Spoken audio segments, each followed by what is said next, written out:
Hey everybody, it's Stove Talk with Matt. I'm in the bathroom. This is where the best light is. I have this old book, Time Life book, Fireplaces and Wood Stoves from 1981 that I got at the Goodwill.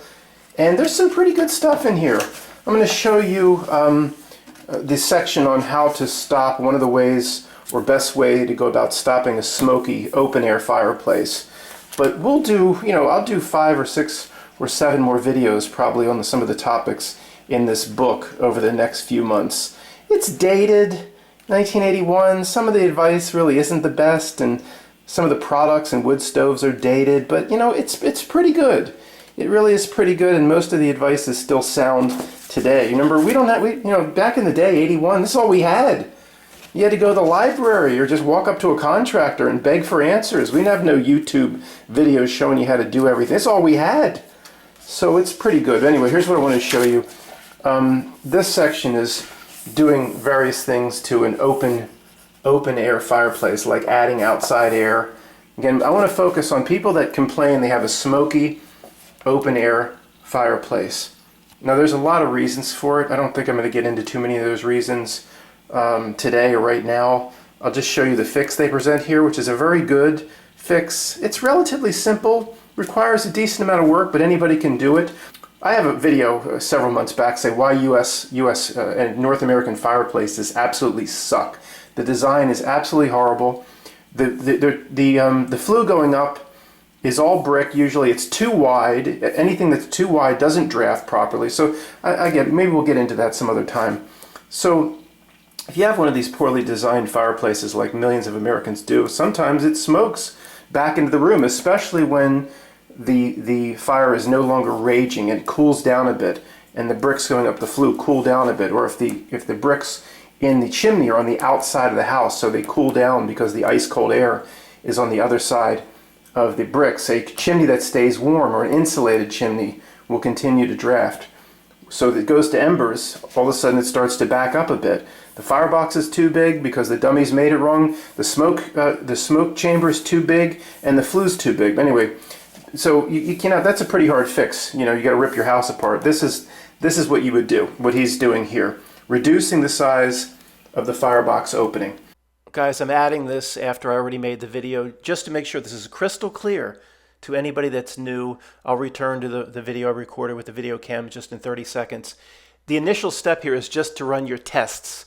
He's putting a piece of tin foil across, or something non-flammable, or sheet metal, just to see how much of the firebox opening, the top of the firebox opening, needs to block off to where the smoke will stop backing up.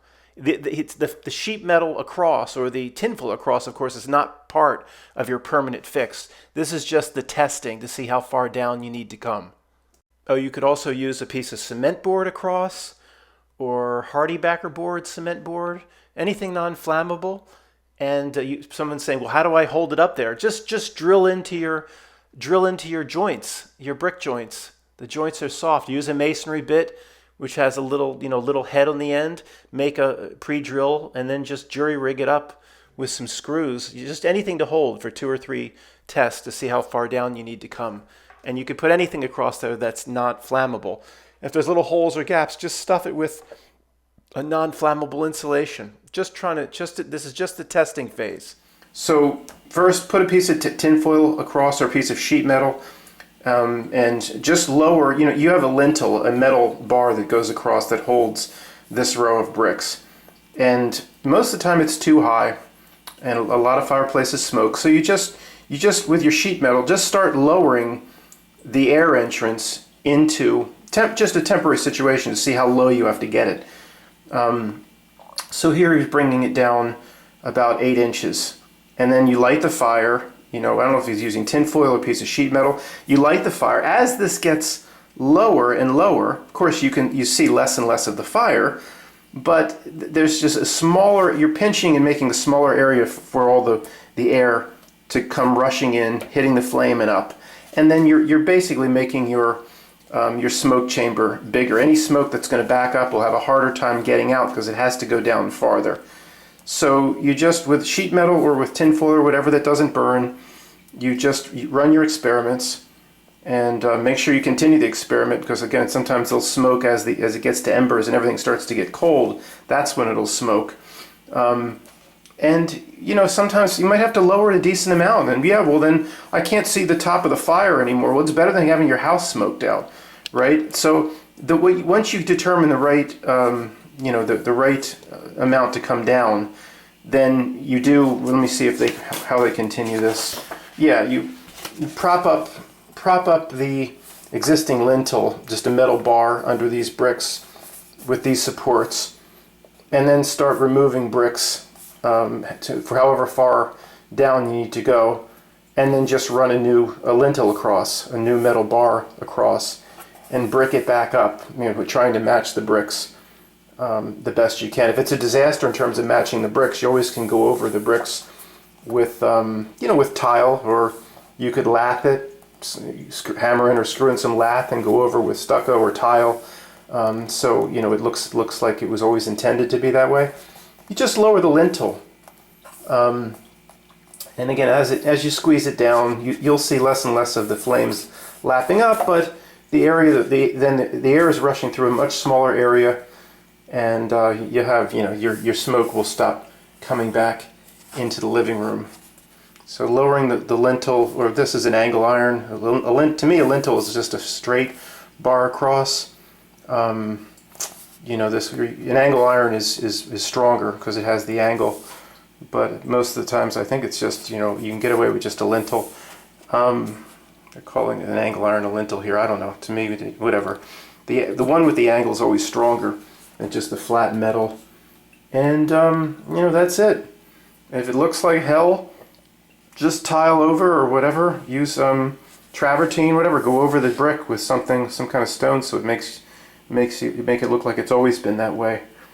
And then you can make up for the horrible design of you know, the American fireplaces. They don't give any heat. They steal heat from your house. They smoke. The chimney's too big. It gets cold. It's on the outside of the house. It's you would think it was probably put forth to the contractors by Exxon. So you have to spend more money with oil and natural gas, and you know, again, like I complain about these. Any fireplace with some basic modifications, like a masonry heater, could be made relatively easily to provide heat back into the home, instead of just being for ambiance and steal heat from the home. So here it's just adding outside air, boring holes to add outside air into. Whenever you could add outside air, I mean, you definitely want to do that. It'll still take air from the home, but you know, it's stealing less warm air from the home. And you know, some good stuff in here. We'll return to this book again, I'm sure, in a week or two or three. Thanks, guys.